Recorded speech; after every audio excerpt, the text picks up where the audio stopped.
All rise. Can the plaintiff please give their opening statement?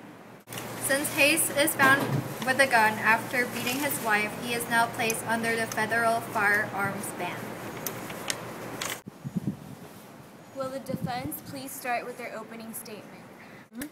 Your Honor, although I abused my wife at home, I had no intention of using the weapon I have in order to abuse my wife. I had no intention of killing her, and I am protected under the Second Amendment. Thank you. Okay, well, first of all, because Hayes is saying that he's under the Second Amendment, the federal firearms ban clearly states that any sort of violence will lead to revoking any sort of weapon he has on him.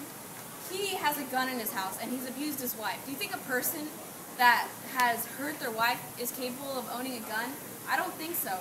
Whether or not he says it's not a crime because it's a misdemeanor, it's still violence, and that's why I think that he should have his gun taken away and be charged for battery as well as a misdemeanor for the gun.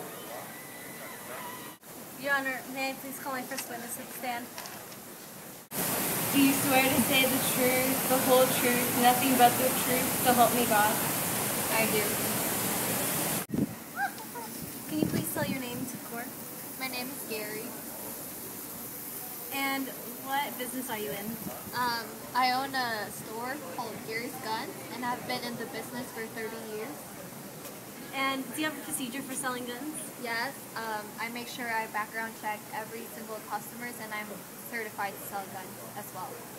Do you remember Hayes? I do remember Hayes, and I did background check him, and he actually passed it. So he had no criminal background? No.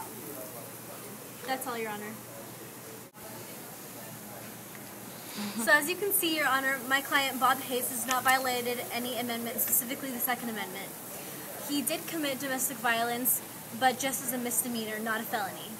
Thank you. To close my statement, I would just like you all to know, this man hurt his wife and was charged for domestic violence. When it goes to that far, do you think a person like that should own a gun? That's a little ridiculous to me. Clearly, they are guilty of this, and I am going to end it at that. Thank you, Your Honor. We'll take a recess and decide on the verdict.